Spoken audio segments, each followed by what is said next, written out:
जय नेपाल। शान्ति सुरक्षा प्रतिबद्धता। आदरणीय दर्शकवृन्द, सशस्त्र प्रहरी बल नेपालको पाक्षिक श्रव्य दृश्य प्रस्तुति कार्यक्रम समर्पण राष्ट्रका लागिको 444औं संस्करणमा यहाँहरूलाई स्वागत छ। कार्यक्रम सुरु गरौँ सशस्त्र प्रहरी बल नेपालका विविध गतिविधिहरूको सारसंक्षेपबाट। संविधान सभाबाट संविधान जारी भएको 6 वर्ष पुरा भएको अवसर पारी यही आश्विन 3 गते काठमाडौँको टुँडिखेलमा विशेष समारोहको आयोजना गरी 7औं संविधान दिवस 2078लाई भव्यतापूर्वक मनाइएको छ। सम्माननीय राष्ट्रपति विद्यादेवी भण्डारीको प्रमुख आतिथ्यतामा सैनिक मञ्च टुँडिखेलमा आयोजित संविधान दिवस विशेष समारोहमा सशस्त्र प्रहरी बल नेपालले पनि ब्यान्डसहित कवाज प्रदर्शन गरेको थियो। सशस्त्र प्रहरी परिवार महिला सङ्घको 20औं वार्षिक साधारण सभा सङ्घकी केन्द्रीय अध्यक्ष श्रीमती सरिता कणेल खनालको प्रमुख आतिथ्यतामा सम्पन्न भएको छ। यही आश्विन 11 गते सशस्त्र प्रहरी बल नेपाल प्रधान कार्यालयमा आयोजित कार्यक्रममा गुल्मी निवासी अन्जु ग्यावालीकी 9 महिनाकी छोरी श्रेया ग्यावालीको मुटु रोगको उपचारमा सहयोग पुर्याउने उद्देश्यले सङ्घको तर्फबाट सहयोग स्वरूप 20,000 रुपियाँ प्रदान गरिएको थियो। सङ्घकी केन्द्रीय कोषाध्यक्ष श्रीमती सावित्रा कुमारी जैसीले सङ्घको वार्षिक आय व्यय विवरण प्रस्तुत गर्नुभएको उक्त कार्यक्रममा सङ्घका पदाधिकारीहरू लगायत अन्य सदस्यहरूको उपस्थिति रहेको थियो। नेपाली सेना सैनिक वार कलेजमा सञ्चालित सिसम 3 अल आर्म्स कमान्ड तथा स्टाफ तालिमका प्रशिक्षार्थी अधिकृतहरूले सशस्त्र प्रहरी बल नेपाल प्रधान कार्यालयको स्थलगत अवलोकन भ्रमण गरेका छन्। यही आश्विन 7 गते अवलोकन भ्रमणका क्रममा प्रधान कार्यालय आउनुभएका प्रशिक्षार्थी अधिकृतहरूलाई मानव स्रोत विभाग प्रमुख सशस्त्र प्रहरी अतिरिक्त महानिरीक्षक रामशरण पौडेलले आफ्नो मन्तव्यसहित सम्बोधन गर्नुभएको थियो। भ्रमणमा रहेका प्रशिक्षार्थी अधिकृतहरूलाई सशस्त्र प्रहरी नायब महानिरीक्षक गणेश बहादुर ठाडा मगर र सशस्त्र प्रहरी उपरीक्षक विष्णुप्रसाद भट्टले सशस्त्र प्रहरी बल नेपालको विविध विषयहरूका बारेमा प्रस्तुतिकरणका साथै प्रशिक्षार्थीहरूबाट राखिएका जिज्ञासाहरू समाधानको प्रयत्न गर्नुभएको थियो। अवलोकन भ्रमणकै क्रममा प्रशिक्षार्थीहरूलाई सशस्त्र प्रहरी बल नेपालमा प्रयोगमा रहेका विभिन्न विपद उद्धार सामग्रीहरूको बारेमा समेत जानकारी गराइएको थियो। सशस्त्र प्रहरी बल नेपाल नम्बर 3 गढीमाई बाहिनी मुख्यालय मकवानपुर, नम्बर 7 वैद्यनाथ बाहिनी मुख्यालय कैलाली र सशस्त्र प्रहरी बल नेपाल नम्बर 18 गण नीलबराही काठमाडौँमा सञ्चालित विभिन्न सिरियल सङ्ख्याका प्रशासनिक व्यवस्थापन तालिमको प्रथम प्रवचन कार्यक्रम सशस्त्र प्रहरी नायब महानिरीक्षक मनदीप श्रेष्ठ, कायम मुकायम सशस्त्र प्रहरी वरिष्ठ उपरीक्षक सुरेश कुमार श्रेष्ठ र अञ्जनी कुमार पोखरेलको प्रमुख आतिथ्यतामा सम्पन्न भएको सम्बन्धित इकाइहरूले जनाएका छन्। यसै गरी सशस्त्र प्रहरी बल नेपाल नम्बर 3 गढीमाई बाहिनी मुख्यालयमा सञ्चालित सिसम 221 सेनामुख हतियार तालिमको अन्तिम प्रवचन कार्यक्रम सशस्त्र प्रहरी नायब महानिरीक्षक मनदीप श्रेष्ठको प्रमुख आतिथ्यतामा सम्पन्न भएको बाहिनीले जनाएको छ।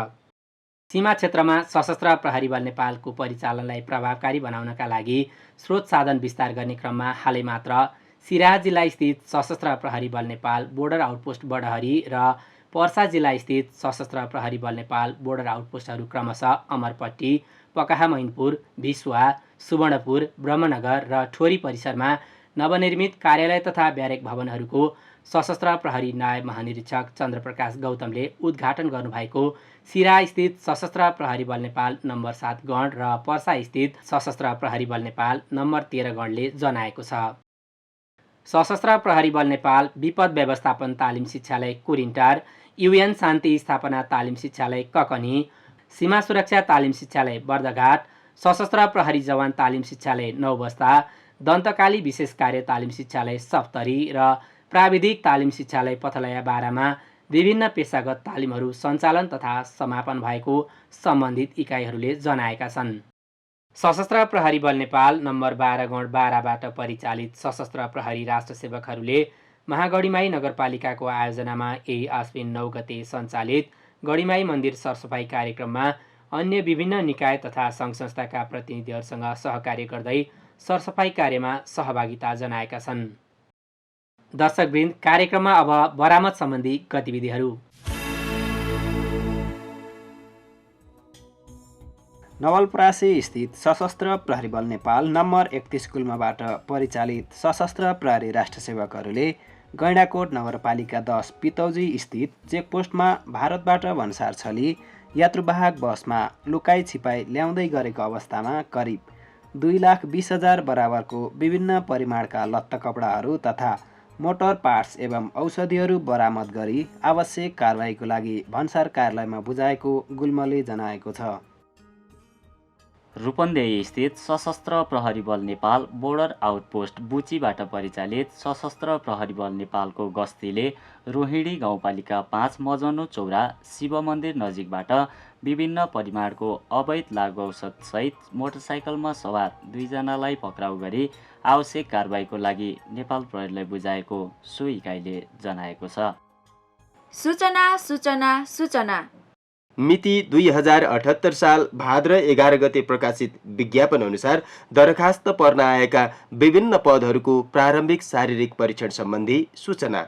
सशस्त्र प्रहरी निरीक्षक पदको लागि मिति 2078 साल असोज 15 गते बिहान 6 बजेदेखि सशस्त्र प्रहरी बल नेपाल प्रधान कार्यालय हलचोक काठमाडौँमा सम्पर्क गर्न सकिनेछ।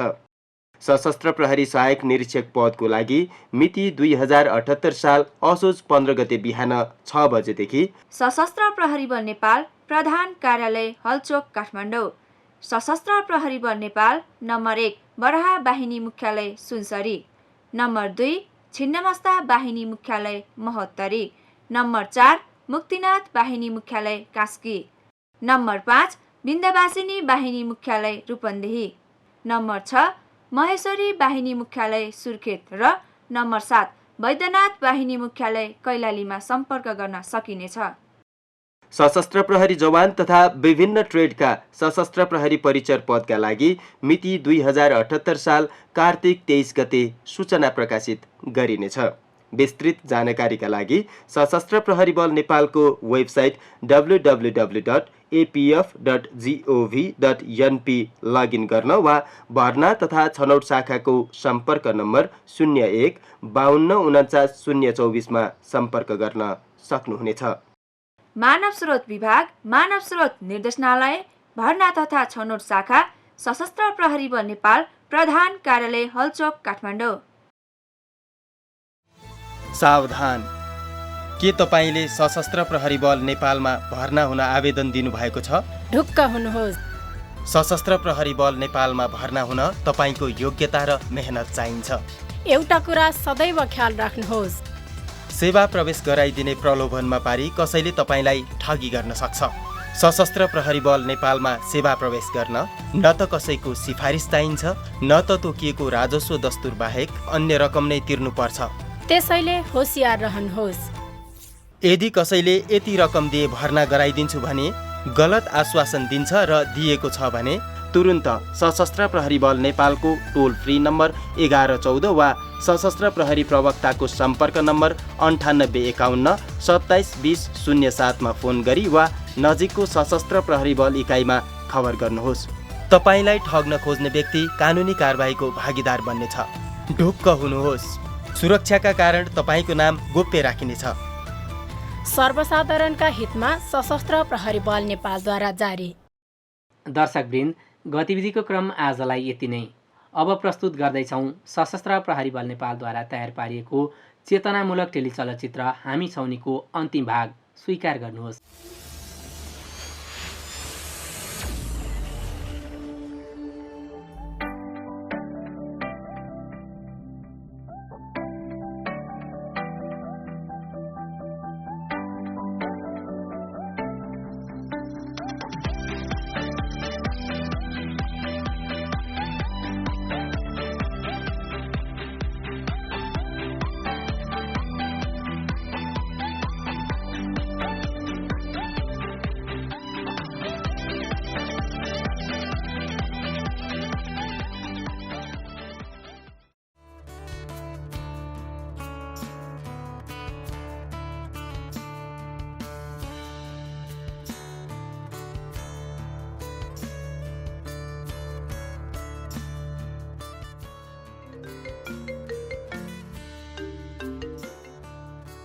हेलो, कान्छी भन त, सन्चै छौ? बुवाआमालाई कस्तो छ? कहाँ हुनुहुन्छ दिदी तपाईँ? तपाईँकोमा आएको म र ज्योति। ए हो र, तिमी घर पो आएकी छौ? म त पूजा गर्न मन्दिर आएको छु। बस्दै गर न, म आइहाल्छु। होइन दिदी, पास आउट भएपछि खासै लामो बिदा थिएन, हामी त आजै फर्किन लागेको, त्यही भएर तपाईँलाई एकैछिन मात्र भेटौँ भनेर आएको। हामी त्यसो भए मन्दिरमै आउँछौँ। आजै फर्किन लाएको रे? अनि बिदा आएको त 8-10 दिन पनि भएको छैन त। फेरि किन यहीँ मन्दिर आउनु पर्यो? घर जाँदै गर न, म आइहाल्छु नि। होइन दिदी, समय नै छैन। डाइरेक्ट फर्किनलाई ढिला हुन्छ। हामी त्यही आउँछौँ। मन्दिर नजिकै आइपुगिसक्यौँ हामी। ल ल, यहीँ आऊ न त, यहीँ बसेर कुरा गरौँला। कसको फोन आएको हो दिदी? पूजा गर्ने बेला पनि फोन आइरहेछ। दाइले गर्नु भएको हो कि क्या हो? होइन, बहिनी माइतबाट मलाई भेट्न भनेर आएकी रहेछ। अस्ति भर्खर एपिएफको 80 पास आउट भएर घर आएकी थिएँ। आजै फर्किन लाएको रे, त्यही भएर मलाई भेटेर जान्छु भनेर फोन गरेकी। ओहो, तपाईँहरूको त शाखा सन्तान नै सरकारी जागिरमा पो रहेछ है। कति भाग्यमानी नि तपाईँहरू। तिमी पनि के भन्छौ? के सरकारी जागिर उहाँको र त्यही मेरो कान्छी बहिनीको त हो नि। कहाँ शाखा सन्तान हो त? कति टाढा छ त्यो मन्दिर? फेरि फर्किन ढिला हुन्छ? खासै टाढा छैन, आइहाल्यो अब। अनि दिदीलाई भेट्न जाने, यसो फलफुल सलफुल लगिदिउँ न। खाली हात यत्तिकै जाने र? केही हुन्न, मेरी दिदी त्यस्तो माइन्ड गर्ने खालकी नै हुनुहुन्न। घरमा त हामी दिदी बहिनी भन्दा पनि साथी जस्ता थियौँ। कति धेरै माया गर्नुहुन्छ उहाँले। भए पनि त यतिका समयपछि भेटेको, यत्तिकै खाली हात जान त अलि अप्ठ्यारो भइहाल्छ नि। केही हुन्न के, हिँड। आइहाल्यो नि मन्दिर, यही त हो नि। ओहो कान्छी, नमस्ते दिदी। नमस्ते। सन्चै हुनुहुन्छ नि होइन? सन्चै छु, तिमीलाई कस्तो छ? मलाई नि ठिक छ दिदी। Thank you. ल, तिमीहरू दुवैजनालाई सफल कार्यकालको शुभकामना है। धन्यवाद दिदी।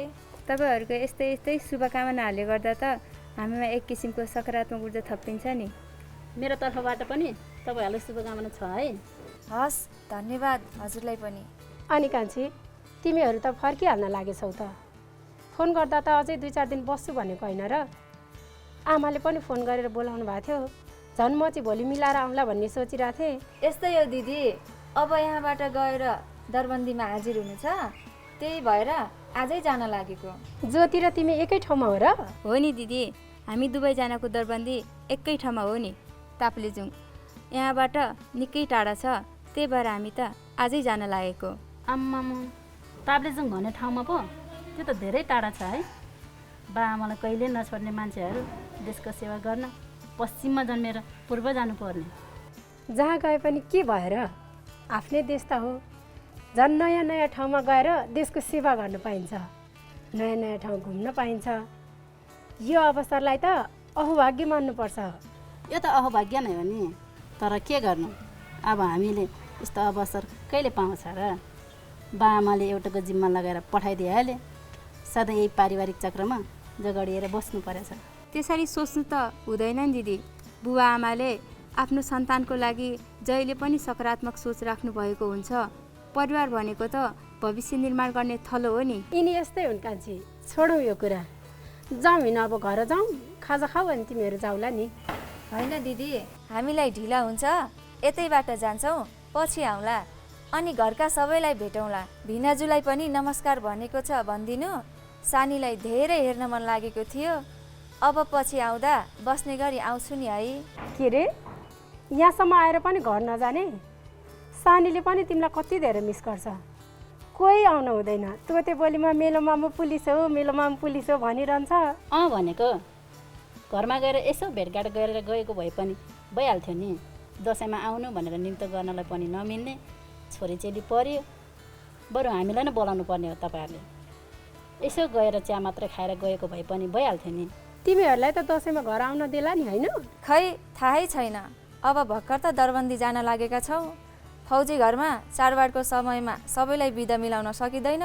फेरि चाडबाडको समयमा सुरक्षा ड्युटीहरू पहिलेभन्दा अलि धेरै हुन्छ भन्नै सकिँदैन। अरू साथीहरू पहिल्यैदेखि घर नगइकन ड्युटी गरिरहेका हुन्छन्। फेरि उहाँहरूले तपाईँहरूले पोहोर साल दसैँ मनाउनु भयो, यसपालि तपाईँहरू ड्युटी गरिदिनुहोस्। 3-4 वर्ष भयो बाआमाको हातको टिका पनि नलागेको भन्लान्। खै बिदा पाइयो भने आइएला। साँच्ची कोरोनाको सङ्क्रमण कम नभएकाले मास्क लगाउने, सेनिटाइजर प्रयोग गर्ने, सामाजिक दूरी कायम गर्ने जस्ता स्वास्थ्य सम्बन्धी सावधानीका उपायहरू अपनाएर ब्यारेकमै बडाभोज दसैँ टिका सबै आयोजना हुन्छ। त्यही दसैँ मनाउला नि। अनि तपाईँहरू पनि स्वास्थ्य सम्बन्धी सावधानीका उपायहरू अपनाएर दसैँ मनाउनुहोला। अनि त्यो दिन बाआमासँग इन्टरनेटमा हामीहरू पनि भिडियो कल गरिहाल्छौँ नि। देख्यौ त देउमाया, मेरो बहिनीहरू कति बुझ्ने भइसके। बाआमाको भन्दा पनि देश र जनताको सुरक्षा र ख्याल गर्न कति आतुर छन्। तिमीहरू सधैँ यस्तै सकारात्मक सोच विचार लिएर अघि बढ्नु। देश र जनतालाई सधैँ पहिलो प्राथमिकतामा रोज्नु। हामी घर परिवारको साथ सधैँ तिमीहरूमा रहिरहनेछ। हुन्छ दिदी, ढिला पनि हुन लागिसक्यो, जाउँ अब। लिनुहोस् दिदी तपाईँलाई दसैँ खर्च।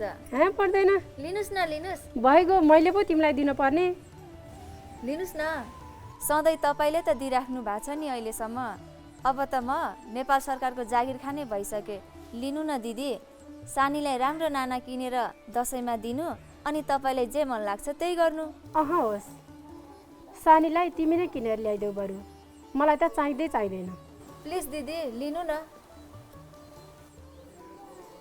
जाम लेट भइसक्यो अब।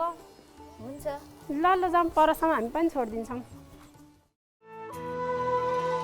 दिनभर चारो खोज्दै चरी कता कता उड्छ, जति पर गए पनि फर्की आउने गुण छ। जहाँ जता भए पनि जति टाढा गए पनि गढेको हुन्छ मनमा आफ्नै भाषा। रोक्नुहोस्, स्टार्ट बन्द गर्नुहोस्। के हो सर, हेलमेट लगाउनु पर्दैन? यस्तो हाई स्पिडमा बाइक चलाएर आइराख्नु भएको छ, कहाँ जानु लाग्नु भएको हो? मास्क लगाउनु भएको खै? यस्तो गर्मी छ सर, फेरि यो हाम्रो टोल हो नि सर, तिमी पर यसो सपिङ गर्नु थियो, त्यो भएर नलागिकन जानु लाग्यो नि। मास्क छुटेछ सर, त्यही पर किनेर लाउँछ नि। हुन्न सर, गर्मी छ, हाम्रै टोलो भन्दैन, हेलमेटै नलागे यस्ता सवारी साधन चलाएर हिँड्न मिल्छ र? फेरि चाडबाडको समय नजिकै छ। तपाईँहरूको यस्तो सानो लापरवाहीले गर्दा ठुलो दुर्घटना निम्तिन सक्छ। सोच्नुहोस् त, दुर्घटना भइहाल्यो भने तपाईँको परिवारमा कत्रो समस्या पर्छ होला। यस्तो कुरामा हेलचेक्राइ गर्नुहुन्न है। त्यस्तो हेलचेक्राइ त गर्नु खोजे होइन सर, हेलमेट ढ्याङ छ लगाइहाल्छु, मास्क चाहिँ छुटेछ ती पर किनेर लाउँछु सर। लिनुहोस्, लगाउनुहोस्। धन्यवाद सर। छुटेछ बिर्सेछ भन्दैमा सङ्क्रमणले कसैलाई छोड्छ र? तपाईँ त पढे लेखेको बुझ्ने युवा मान्छे, अरूलाई पनि बुझाउनुपर्छ। भिडभाड गर्नु हुँदैन, सुरक्षाका सावधानीका सबै उपायहरू अपनाउनुपर्छ र यो कुरा तपाईँले सबैलाई बुझाउनुपर्छ।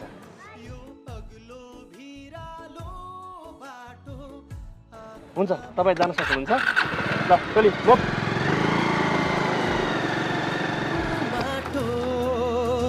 भाषा र भेष यो प्यारो देश, जन्मेको देश यो प्यारो देश।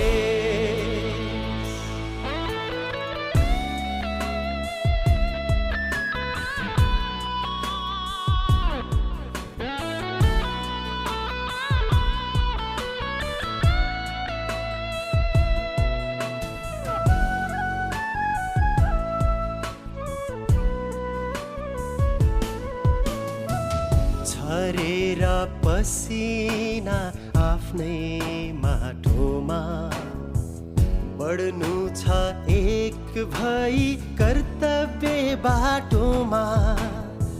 छरेर पसिना आफ्नै माटोमा बढ्नु छ एक भई कर्तव्य बाटोमा। सुनौलो गाथा को इतिहास रची, सुनौलो गाथा को इतिहास रची। गर्नु छ यही गर्नु छ काम कति कति, बनाऊ यो देश यो प्यारो देश, जन्मेको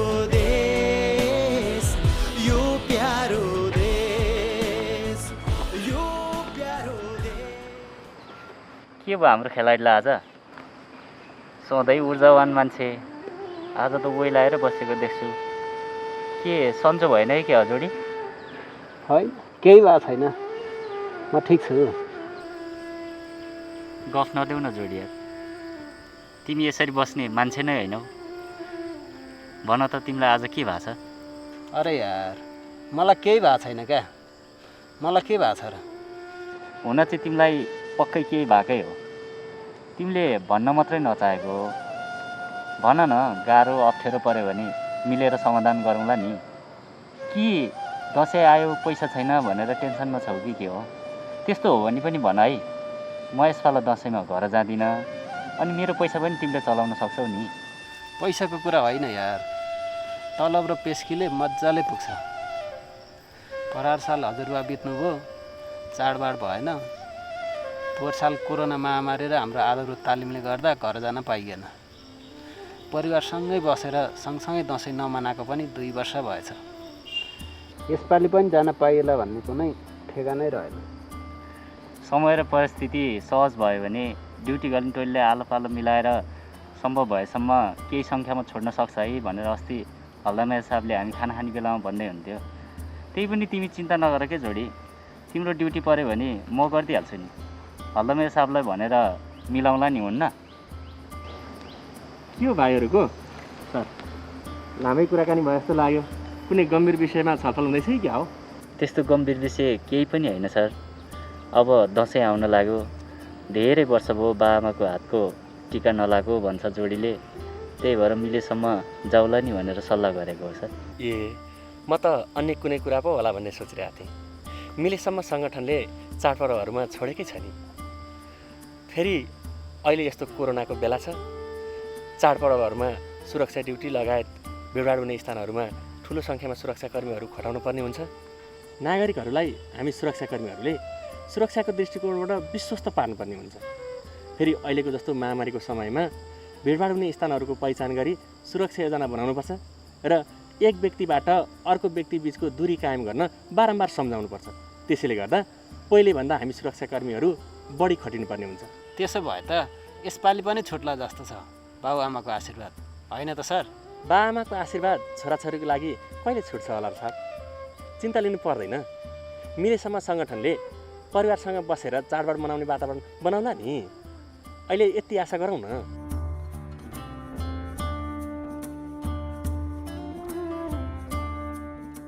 सर दसैँ सम्बन्धी एउटा कविता थियो सर, सुरु गर्नुपर्छ सर। सुनाउनु भाइ, सुनाउ ल। सबैजनाले हाम्रो साइकललाई साको कविता सुन्ने है। फेरि आयो दसैँ उसै गरी आमा बाटो हेरी रुन्छु होला। फेरि आयो दसैँ उसै गरी आमा बाटो हेरी रुन्छु होला। यो दसैँमा त छोरो कसै गरी आए हुन्थ्यो भन्छौ होला। पीर कति नलिनु है आमा, पीर कति नलिनु है आमा। म त देशको निम्ति बाँच्छु, देश र जनता खुसी राख्छु। यही खुसीमा आफू हाँस्छु। आउला भन्ने आसमा आमा पर्खाइ होला त्यही बाटोको। आउला भन्ने आसमा आमा पर्खाइ होला त्यही बाटोको। जहाँ पुग्छु त्यहीँ घर लाउला टिका यही माटोको। त्यसैले त भन्छु आमा, त्यसैले त भन्छु आमा, देशमा सङ्क्रमण बढ्दै गएको छ, कोभिडसँग लडिरहेको छु। देशमा सङ्क्रमण बढ्दै गएको छ, कोभिडसँग लडिरहेको छु। कोभिड निर्मूल पार्नलाई हर क्षण अघि बढिरहेको छु। तिमीले बुझ्नु प्यारी बहिनी मेरो कुरा सुन्दै गर्नु। तिमीले बुझ्नु प्यारी बहिनी मेरो कुरा सुन्दै गर्नु। तिहारमा आउँला बहिनी 100 पत्री उन्दै गर्नु। म त टाढा तपाईँहरू हरेक पलमा रमाउनु है। म त टाढा तपाईँहरू हरेक पलमा रमाउनु है। सबै मिली दसैँ तिहार हाँसी खुसी मनाउनु है। ए आमा सबै मिली दसैँ तिहार हाँसी खुसी मनाउनु है। जय नेपाल, धन्यवाद। कस्तो लाग्यो त? ल साहब अब तपाईँ भन्नुहोस्, तपाईँको तराईतिरको कोरोनाको ड्युटीको कुरा। एक दिन कस्तो भयो भने मेरो ड्युटी बोर्डर साइडमा थियो। त्यति बेला कोरोना साह्रै नै चर्केको थियो। मेरो ड्युटी 12-3 को थियो। त्यति बेला हामी पानीभन्दा माथि बाँसको मचान बनाएर सुत्थ्यौँ। ओहो गाह्रो पो रहेछ त ड्युटी। बिचमा नबोल न ओम भाइ। ल कन्टिन्यू गर्नु सन्तोष सर। हेर्नुहोस् न सर, बिचमा बोल्दै हाल्नुहुन्छ। उहाँको बानी नै यस्तै छ। त्यति बेला हामी गम बुट लाउँथ्यौँ। त्यो गम बुटभित्र सर्प पो रहेछ। मेरो त होसै हराइसक्यो। सुतेको साथीहरू पनि कराउनु भयो। सर्प भागिहाल्यो। बर्खा सिजनमा तराईमा यस्तै हो साहब। सधैँ लाठी टर्च लिएर हिँड्नुपर्छ। हिँड्दा जति बेला पनि सावधान भएर हिँड्नुपर्छ। तपाईँ पनि तराईमा ड्युटी गर्नु भएको छ साहब? कस्तो कुरा गर्नुहुन्छ साहब तपाईँ? फौजीले त हिमाल पहाड तराई जहाँ पनि ड्युटी गरेको हुन्छ नि। हामी फौजी नपुगेको कहाँ हुन्छ र? पोहोर साल दसैँमा सिमानामै त ड्युटी गरेको थिएँ म। अनि दसैँमा घर पनि जानु भएन? कहाँ घर जानु साहब त्यस्तो कोरोनाको बेलामा? यसपालि जानु साहब। यसपालिको ड्युटी चाहिँ म गरिदिउँला। हामी दीपावली र छठलाई विशेष ध्यान दिन्छौँ। त्यति बेला मेरो ड्युटी पऱ्यो भने तपाईँले गरिदिनु होला। आहा, कति राम्रो कुरा गर्नुभयो साहब। त्यो त म अवश्य गरिहाल्छु नि। तिमीहरू सबैको आफ्नै खालको अनुभव छ है। हामी जो जहाँबाट आएका भए पनि एउटै परिवारका सदस्य हौँ। आफ्नो चलनअनुसारको रीतिरिवाज चाडपर्वहरू मनाउँछौँ र एकले अर्कालाई साथ र सहयोग दिइरहन्छौँ। ल, रेस्ट पनि गरियो, पानी पनि पियो। अब आफ्नो हतियार चेक गर्नु सर र अनि फर्मेसन अनुसार लागौँ है त। दिनभर चारो खोज्दै चरी कता कता उड्छ, जति पर गए पनि फर्किआउने गुण छ। जहाँ जता भए पनि जति टाढा गए पनि गढेको हुन्छ मनमा आफ्नै भाषा र भेष। यो प्यारो